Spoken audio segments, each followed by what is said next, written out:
And I'm here with the Diversified Gentlemen, Hakeem and Jason.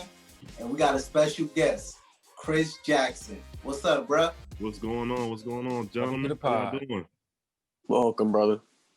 Thank you. Definitely a pleasure to have you. Have the hottest realtor in the DMV area in DC, Maryland, Virginia, for those aren't familiar with the East Coast.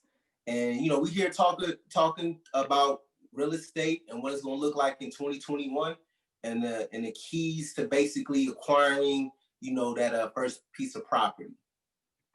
So with that, our first question we'd like to ask is, what makes you a diversified gentleman? Diversified. I heard the name for the podcast, man. I love it, man, because it speaks to the complete person, right? And so we can be boys and hang out, and we can talk about sports and everything else. We can talk about relationships. We can talk about money investments. We can talk about real estate. So that's kind of how I am. I tell a lot of people that I'm like a career B student. I know a lot about everything, but not everything about one thing. So there you go. I kind of speaks to that diversification now. Jack of all trades. Right. Let's give everybody a little bit of background on who you are. Who's Chris Jackson? What do you get into?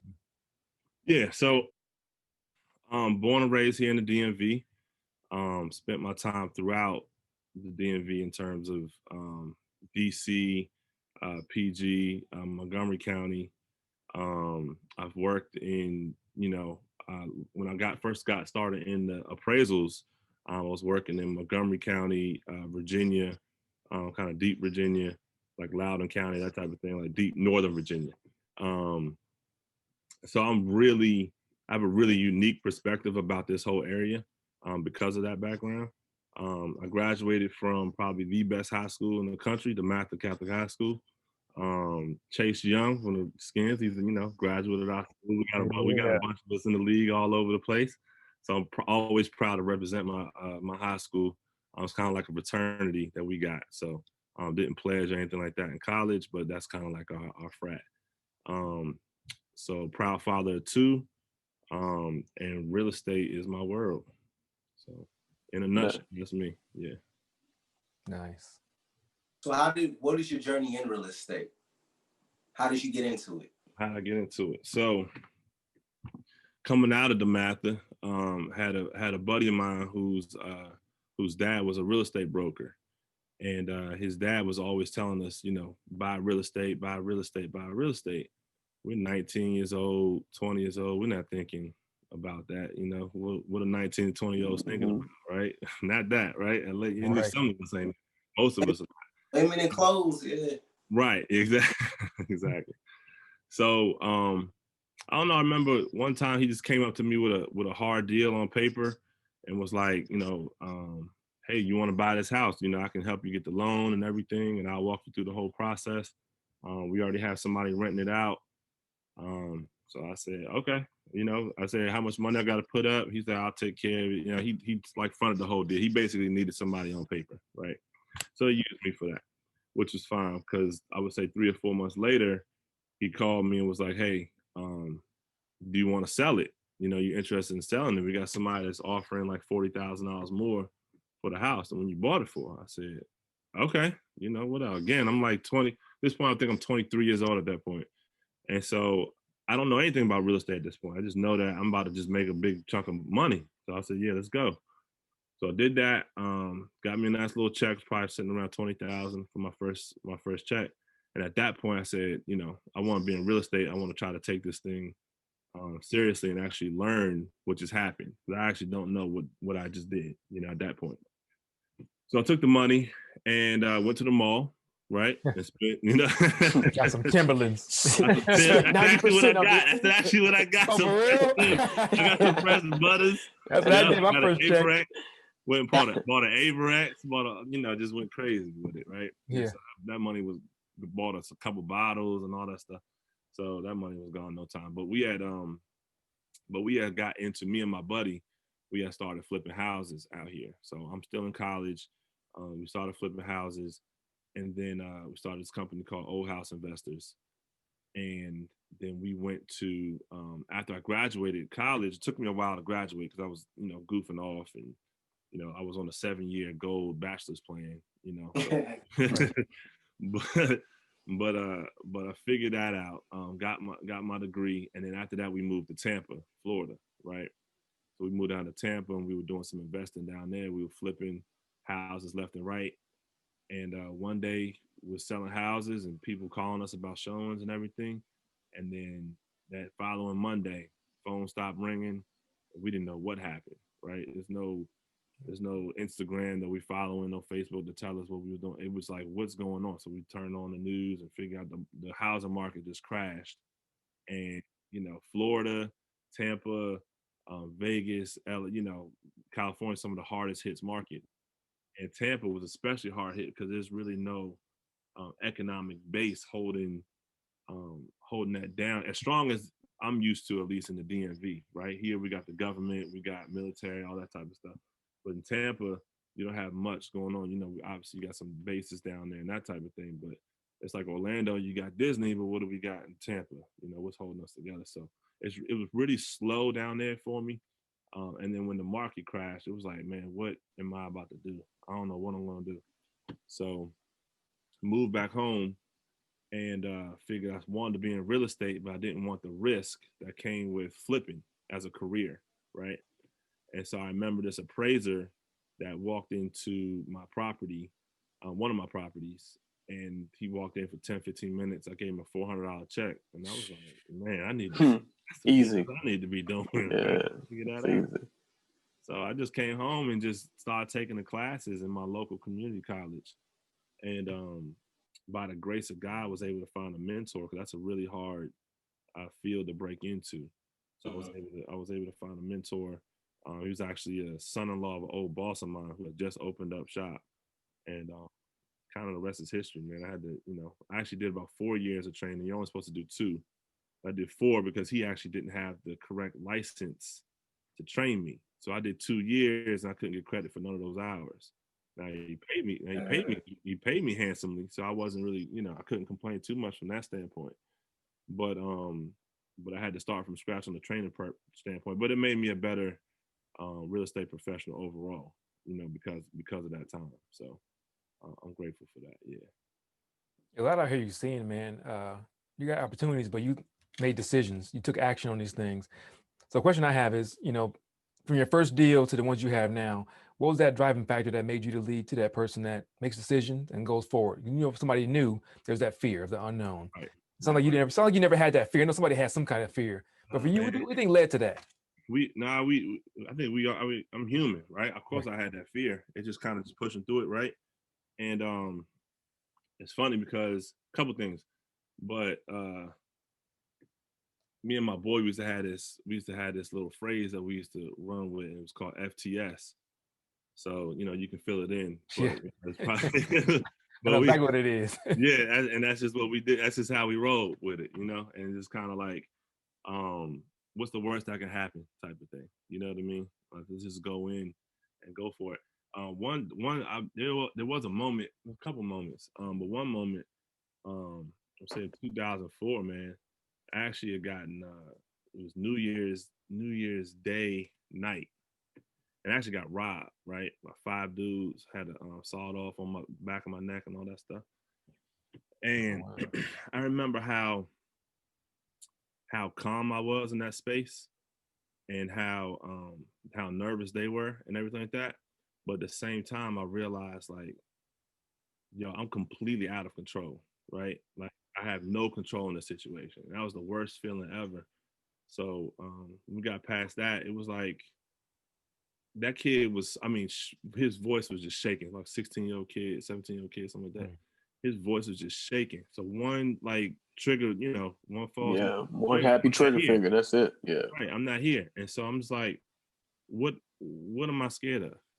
You know what I mean? Like, what do I have to be scared of at this point? Yeah.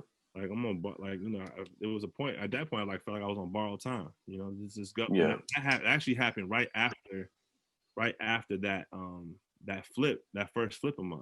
Oh wow. And so that's kind of what just made me go and just like, you know what? Let's just go do this thing. So that was one of them. And then I also, the previous job that I had, I used to work at this school uniform company, and the owner was probably like 5 years older than me, multi-million-dollar company. And just seeing him grind and him showing me how he ran the business and taking me on his sales calls and that type of thing, just kind of gave me the confidence, like, oh, if he could do it, I could do it, type of thing. Mm-hmm. Regardless of where he came from, he came from a more privileged background, but it still was like, I can overcome whatever obstacles I need to do exactly what he's doing. So, and just be an entrepreneur. So he's still a mentor of mine to this day. Nice. What excites you about real estate nowadays? I just love it, man. Like for me personally, I feel blessed to be able to get up every day and do what I love. Right. For me personally, in terms of real estate, I love helping people that don't understand real estate period at all, right? And don't understand how to buy a house, don't understand how to invest in one, don't understand the different avenues that are available for them to do those things. So taking somebody from point A of not knowing anything to point B where they're homeowners, that's, for me, that's the most fulfilling part of it, and that's what kind of keeps me dry. And just being able to be a problem solver in general. Sometimes people come to you and grandma died and now they grief stricken, but they got this business that they still need to take care of, and part of that is taking care of those, taking care of the business of the house, and I'm here to help with that stuff, so I'm pretty sure every situation gotta be totally different. Like, not every purchase or every sale's gotta be just like, what the heck? Everything is unique, because you're dealing with different personalities, different situations, different backgrounds. You know what I mean? People just have different requirements in general. And this is especially when talking about real estate from a retail side, right? Not the investment side, but from the retail side. It's a very personal experience for them. They're going through, they're looking at with their family, they're trying to figure out, what their family's going to look like in 5 years. They're going through divorces, whatever it might be, right? And for me, this is my business, but I have to also be able to acknowledge that personal side from them, and be able to kind of meet them where they are, so that, I can help them, because I can't help them if I don't understand where they're coming from, if I can't empathize with them. So 2020 has been crazy, and obviously it's come with this fair share of hardships. How did you maneuver 2020 to your benefit? Oh man, 2020 it's been a roller coaster of a year for sure. My busiest year, period, in real estate on both businesses, in the appraisal side and on the sales side. On the appraisal side got a little tricky at first, because when the pandemic first hit,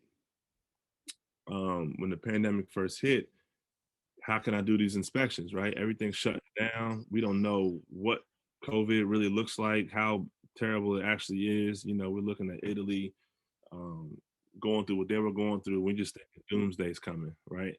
And so with me and my job, right, with my business and appraisal, I have to go inside of everybody's home. How am I supposed to do that safely, right?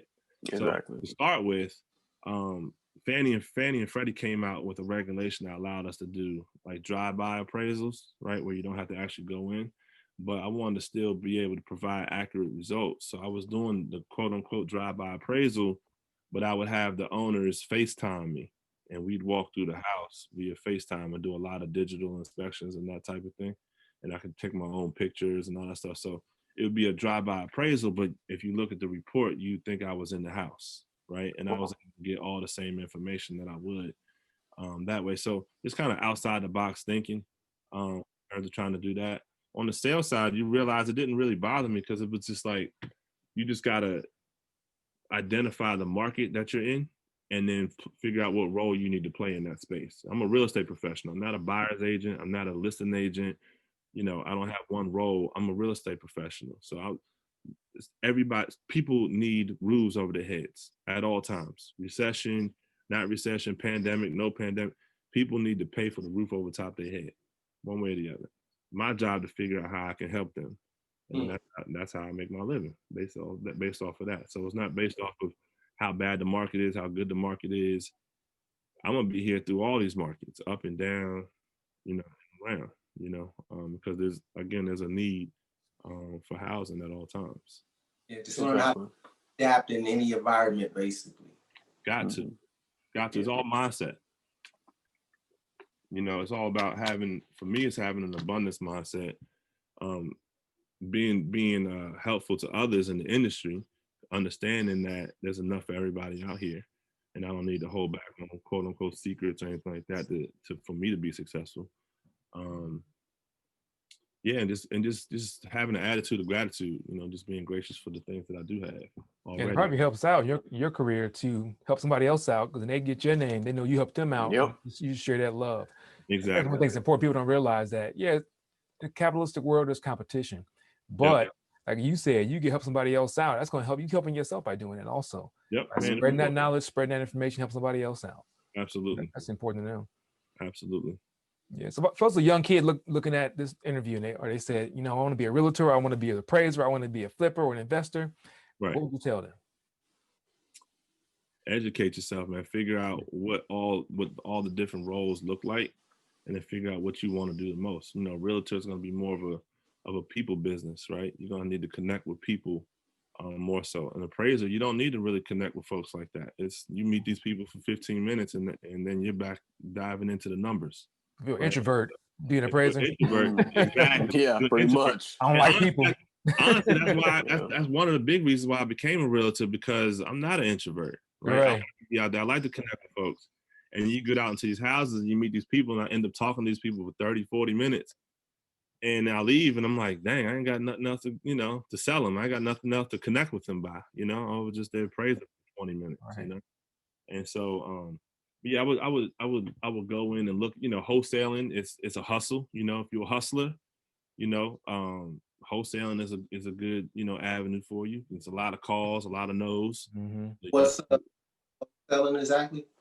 Wholesaling is when you go out and you find a deal, basically you flip the contract, right? So you find, somebody's willing to sell their house for $100,000, and you got a list of investors that will pay $140,000 for that same house, and without you putting up any dollars or anything like that, you basically assign the contract so that the investor can go in and buy that 140. You give your seller the 100 and you take the difference. Gotcha. When it comes to wholesaling, I read a lot online. It's a lot of work though, right? You can do a lot of footwork, a lot of movement. So basically, you're trading a lot of time for dollars. Would you say that's fair with wholesaling? It is fair, and I probably have an unpopular opinion about it. I just think that all you're doing is just being a realtor. That's what realtors do. The most successful realtors make all those calls, and they do all those mailers and everything like that. And if you attacked being a realtor with that same energy, you'd be a multi-million-dollar producer easy. Because if you talk to 100 people, right, of those leads that you found, people that may have wanted, maybe you ran a Facebook ad in a funnel, and it's advertising for, sell your house quickly for cash 7 days or whatever, right? And all these people click on it, they put in their email and all that stuff, and you get 100 leads, right? And say you close on 5 of those leads, right? That's that's not bad. You need 5% on that, whatever. Okay, fine. You close on 5 of those, but there's 95 people that clicked on there that still want to sell their house. Yeah. You know what I mean? Like at some point they might want to sell it next year or whatever, but they still are looking to sell. And because you don't have your license, you passed up on all those other deals. So what you should do is you should be a realtor with an investor mindset, right? So you should go into these meetings and go into your appointments and say, should I be buying this house first? Put that stuff first. Like, is this an investment opportunity for me? If it's not, then you can go the realtor route. But if it is, present to them the opportunity that you can present them of buying their home right now. And if they don't like it, then you go on to the next sales route. Yeah, exactly. Right. You have multiple avenues to help these people. At the end of the day, that's what you're doing. You're looking for a solution. But some people really just want to sell it right now. They don't want anything to do with the house. They want it to be done in the next 2 weeks. Well, if you can offer them that service, then you need to do that. Exactly. So you mentioned like, to that 17, 18-year-old, even 25-year-old, they should research it. What's the best way to like research that field? Would you kind of reach out to a real estate professional and ask to shadow them, be their mentor? Do you go online? Where do you start? So yeah, networking is a big piece, right? So if you want to get involved with like investors and you're thinking about wholesaling, or you're just thinking about flipping or being a landlord or whatever, there's a ton of meetups online that you can find with real estate investor groups, and that's kind of how I got connected with a lot of the investment group in this area, which is going to those meetups to start with. Is that like on Facebook, or where are you? They're on Facebook. There's actually meetup.com is where I used to do a lot of stuff, actually like actual meetups. Now because of COVID, I'm sure they're all virtual, obviously, but they're still having those meetups. So yeah, I mean now recently Clubhouse is a good one too. If you're on there. But yeah, just getting in the same room with these people, man, having the conversations, putting your hand out there, introducing yourself, telling them what you're looking to do. And everybody's real estate journey is different. Everybody's, journey is different, because just like there's no two deals the same, there's no two careers, it's the same, It's a very unique industry where there's no one path to get in any kind of door. Most people, you would think that, you would start off as an agent, then you start investing, maybe you venture out into another field like appraisals. And me, I started out investing, kind of learned the hard way, Then I got into appraisals, right? Which is, a really tough and technical, career field within this industry. And then I got into being an agent, so I kind of did it, little reverse engineered it a little bit, but everybody's path is different, man. Just get in the same room with people, listen to the conversations, figure out what needs are out here in the market and how you fit in, everybody's. Yeah, we had Julius on a couple weeks ago. He said something like that. He said, you find yourself in a room with people that are smarter than you, just shut up. Yep. Just listen. And listen. It makes so much sense, man. It makes too much sense. Yeah, you get in there and you try to prove that you know this much and know that much, and really you need to be listening, taking it all in, figuring out where you fit in. So personally, I know a lot of individuals that they strive to be real estate agents. Mm-hmm. Do you advise that if you go into that space as a career, maybe you should try to dabble in all fields, or like, hey, if you know what you want, go for it? Like, what kind of advice would you give? Yeah, I wouldn't advise for everybody to put their hands in a whole bunch of different buckets in terms of from a career perspective. Mm-hmm. Definitely master something first before you move on, right? So I didn't want to tell I had the appraisal business kind of, like locked down. Yeah. Got 10 employees on that side. They're holding things down over there, So got it. They keep the shit rolling. So as far as an agent goes, yeah, it's tough, man. Some people, it's like, 10% of the agents make 90% of the money, right? Right. And so that's crazy. That's worse than 80-20. Right. That's crazy. Yeah. You gotta understand it's a up and down, business. I've had months this year where I had 7 closings, and then I had other months where I didn't close anything, right? And it's just gonna have how it's gonna have to be.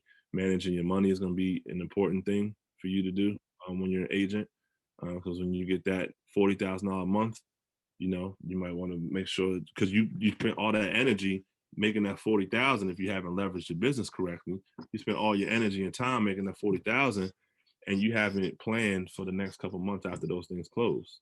So now you got to revamp your business back up, and now you're gonna have another 2 months before you get another closing.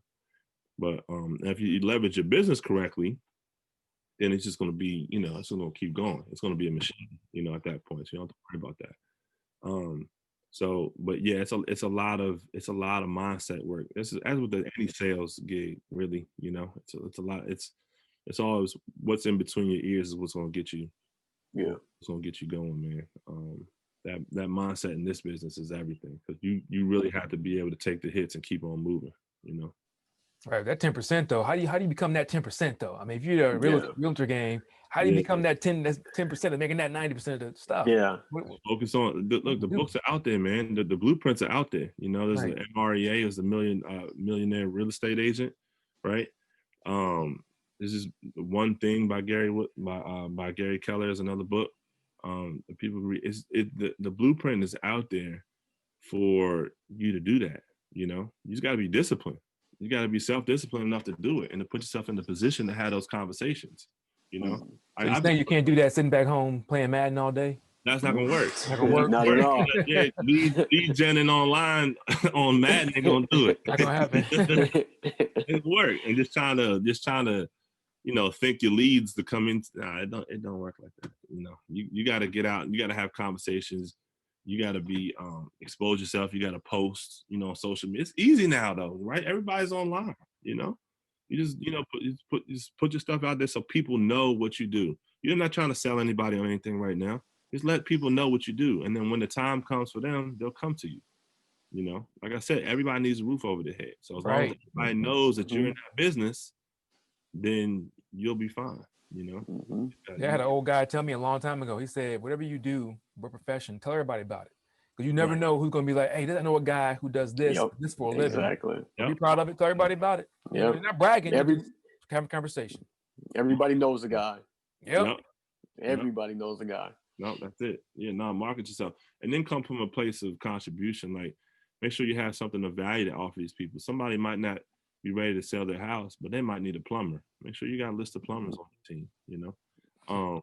You know, they might need a roofer or whatever. You know, they might need to refinance their loan because their rate's sitting at 5% and they know rates are sitting at 2.2% right now, right? And so now you need to send them over to your lender. You know, be that guy, you know, to kind of help. You're not asking for anything else out in return. You know, you're helping people out. That's your whole job. That's how I look at it. I don't look at it from a numbers perspective. Like, I need to go hit this.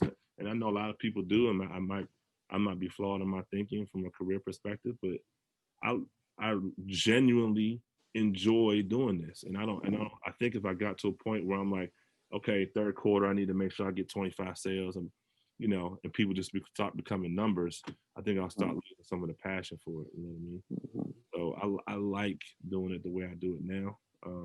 You know, and I do pretty well. You know, I'm all right. So, you know, I'm not complaining about it. Right. Yeah, I think that was a good point that you made in regards to being genuine. I feel that, and this is just my own personal experiences, when you meet professionals that are just about the dollar or the number, whatever that number is, it's not a genuine care. And you can tell. Right. You can tell when someone genuinely likes their job and genuinely likes to help people versus someone just, let me just get you through because I know I'm going to get this commission. Right. Yeah, exactly. And you don't want to be in a space like that, especially when, again, reverting back to what I said, this is such a personal experience for you. Right? And then you have someone coming in who obviously it's not a personal experience for them, but at least don't make them feel like that. You know what I mean? At least make them think that you can empathize with them a little bit and that you're here with them, trying to walk them through this, you know, this experience with them, and that they're not just, you know, closing number 10 for the month, you know. If you look in your real estate crystal ball, where do you see the future of real estate in like 5, 10, 15 years? Oh man. I mean, common sense, I think everybody, you know, at least in the metropolitan markets and across the country, you know, houses have been increasing significantly since the pandemic. And just like the stock market, it's like anything else, what goes up must come down, right? At some point. So there's definitely a correction that's coming. The level of which that correction looks like, I have no idea. I've heard reports that, you know, that the forbearance, you know, protections are about to come up, and, you know, we're about to see an influx of foreclosures. But I've also seen reports where those mortgages that were in forbearance are now back caught up again, right? So they wouldn't be in foreclosure. You know, they wouldn't be going into foreclosure once the protections are let up because they already paid it back, you know, because people are in a more stable position. The low rates means that a lot of people are refinancing, so they may have been able to skip some payments, you know, by refinancing, getting their payments lower to get it to where it's more affordable for them to pay it. You know, and I at least know here in the DMV, people weren't going into the office, but people were working, right? Working from home, that type of thing, you know. Obviously, with some, you know, obviously people got laid off. That's just unfortunate, but we're a pretty stable environment here, you know, economically, you know, because of the government and the opportunities we have here. So I don't know if it's going to be that much of a fall. It's definitely a correction coming, but I don't know if it's going to be doomsday like they're talking about in 2008. The difference between now and 2008 was brought on by the mortgage industry, right? The mortgage industry caused that mess, right? And so naturally, that's what, you know, that was the biggest dive we've ever had, right? In, you know, in real estate, from what I understand, real estate history, at least over the last 100 years. So real estate goes in cycles. They teach us in school that you got like 60-year cycles, you know, where they go from like a new construct, like a neighborhood has like 60-year cycles, where a neighborhood will go from like new construction, go to a period of increase and a period of stability, and then it'll start to decline the neighborhood, and then gentrification will happen, and gentrification not in the standpoint of different classes or races coming in, but just the neighborhood in general revitalizing itself. Naturally, what happens is a different class or race might come in at that point, but the word itself is referencing the neighborhood coming back to life, basically. Yeah, let's talk about gentrification because, you know, it gets a negative, it's seen as a negative connotation. Yeah, definitely negative connotation, but it's one of those deals where, like you said, I think it's such a common term thrown in a negative light that people in the neighborhood could actually do it themselves, right? So I heard some real estate professionals talking about, you know, all those people who get educated, start making money, and basically try to run away from the hood as fast as they can in the suburbs. If they took that money, reinvested in their neighborhood, you know what I'm saying, and do that one block at a time, you wouldn't have any basically complaints about it because you taking ownership of where you grew up. But everyone, and we're all from that culture. You make it and you try to hood getting that picket fence, and because that's a badge of honor to let people know, you know, you made it alone with that car or whatever, right? But yeah, if you link up with those who are making it and like-minded, you can easily do that yourself. Yeah, absolutely, man. I mean, it's like it's come down to community mindset, you know, and for us to be able to try to have these conversations and shift that mindset. But yeah, you're right though. If everybody had that mindset, we could gentrify the neighborhood ourselves, and it wouldn't be anybody else coming in doing that thing, you know. But we have to value that property, you know, enough and understand the value of home ownership to start with. A lot of times we don't even own the homes that that we claiming, and we throwing up sets and all this stuff. We don't even own the land we own. Right. You know? If you could do it again, what would you tell your 25-year-old self when entering the market? What's some stuff that you doing now that you wish you would have known back then? Me personally, I was brought into the business flipping, and 25-year-old self, I'm holding on to every one of those properties. Holding on to every one. Got it. I hear you on that one. Yeah, dope. On to every one of those properties. Yeah, Wow. I mean, there you go. Hey, never sell. Nah, I'm not working right now. So true. All the properties I done came across, I'm not working right now. I'm literally living off of those right now. You know, I had a property on Tennessee Avenue, Capitol Hill, right? It was a 4-story Victorian row house, right? And me and my boy had it under contract for 170. I remember we had it on the contract for 170. It was a gut, needed a full renovation and everything like that. This is DC, right? So Capitol Hill, DC. It probably like 2008 or 2009, right? So the whole country is tanking, but DC is doing this, right? You got this this deal across, and I'm just getting into appraising at that point. Maybe a couple days before closing, I'm looking at the numbers, and I'm like, man, these comps, man, I don't know. Da da da da. So I tell my guy, I said, man, what do you think, man? I think we should go back at them and tell them we're gonna buy it at 165 and not 170. Yeah, let's do that. You know, that's still higher than the highest comp. The highest comp was like 162, 163. So we were overpaying a little bit, you know, at the time, overpaying, right? Right. But he basically was like, man, forget y'all, and sold it to somebody for 172. And that house right now probably worth 1.3, 1.4 million. Like, legit. And so it's just that small-minded thinking, you know, like it's so small-minded. And honestly, we weren't thinking about holding it, right? We were thinking about just going in there, putting in 50,000, putting in 100,000, and flipping it back out at 350, 400,000, whatever. And again, that small-minded thinking, right? Because then you'd had a $400,000 renovated house on Capitol Hill that's now worth $1 million worth more. You had $1 million in equity. In that area, they not building. There ain't no new construction. That's old money. That's that's old. Like that, it's so congested. Yep. Yeah, man. And everybody wants to live there. Like, yeah, all them politicians, all them interns. That's crazy. And they get paid well, right? So you would not have a renter that has that stream of income that's paid. But see, the thing is, it's like that's a common sense thing, and it's like hindsight's 2020.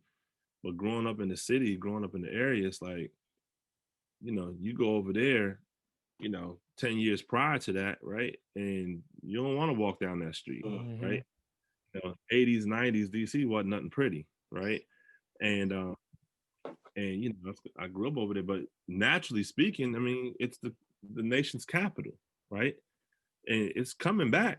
It's just, you know, if you knew it, if you were experienced in real estate, you would know that it's going to come back, you know, regardless. The federal government's here. I didn't know that at that point, you know. So something that I learned on the fly, like, you know, real estate happens in cycles, you know. Yeah. So it goes ups and downs, those ebbs and flows and that type of thing. So yeah, Hakeem and Jason. So what would you tell your 20, 25-year-old self about real estate? Stuff you wish you would have done back then that would have been paying dividends now?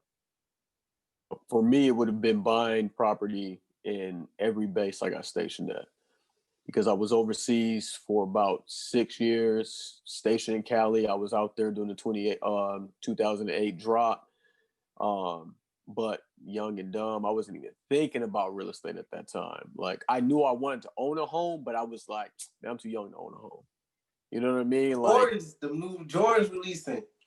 Yeah, I was like, yo, I need these 11s, bruh. But for sure, I look back now and I'm like, man, I wish I would have bought property in every spot. And I had friends that was doing it. Like, you know, a couple of friends I had in Germany. One guy, he bought a condo downtown K-Town, and that's where he stayed. You know, and I'm renting from a German guy, paying him, you know, almost $1,800 a month. You know what I mean? It's like, it's just, man, it's if I could, I would definitely buy property in each country I was in. Yeah, same thing. Nothing new. Buy when you're young, house hack. I would have bought a duplex, lived in one side, rented the other. I did the math on it one day. I don't know why I did it. How many I would have had to right now. I'm fine now, but just to imagine every time you was younger, you got a duplex, lived in one side, flip it. And every year. Oh, bro. Yeah. Mm-hmm. You know, same thing, man. Just buy early and don't, like, never sell, like Reese said. Never, ever sell. Yeah. Nice.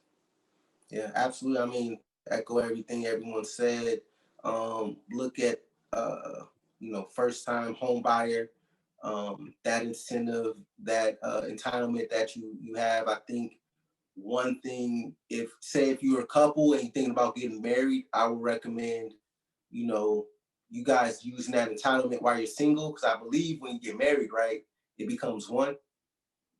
Yeah.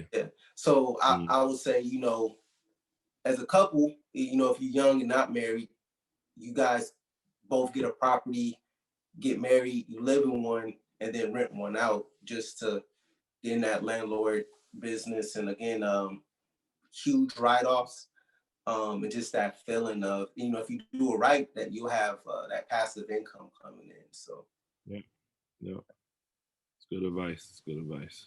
well, Chris, man, we appreciate you, dog, and we'll make sure that Wow, man, I appreciate you guys. we'll make sure Thank you, brother. that, your information down. So if anyone in the DMV need a good realtor, and I know you're pretty connected throughout the country, so if anyone needs a realtor, period, I know I'm looking at some stuff in Tampa, and you sent me a connect. I really appreciate that. He's great. He's been great. So we'll definitely put your information out there so people can reach out to you.